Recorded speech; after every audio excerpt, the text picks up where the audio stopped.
Секторот за криминалистичка полиција се уште трага по пироманот кој вчера подметна пожар во сервисот за автомобили во Скопска Пинтија.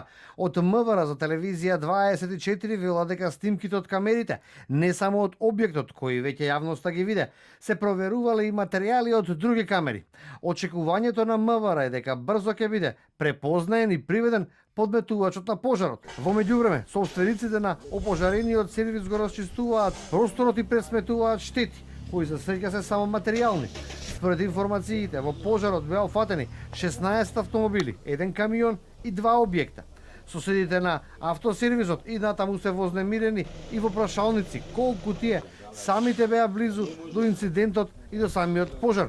Силните експлозии кои ги разбудија во раните утрешки часови вела дека долго ќе ги паметат. Нашата колешка Енџи Николовска, која практично прва го виде пожарот и веднаш пријавила во противпожарната бригада и во Дирекцијата за заштита и спасување, вели дека ситуацијата не ескалирала само поради тоа што имало експресна реакција од пожарникарите кои стасале со 8 возила за гаснење пожар. Тоа што засега се знае дека човек со дуксер и маска на лицето влегува во автосервисот со шише во кој има запаллива течност и прво ги полева, а потоа ги пали автомобилите на плацот.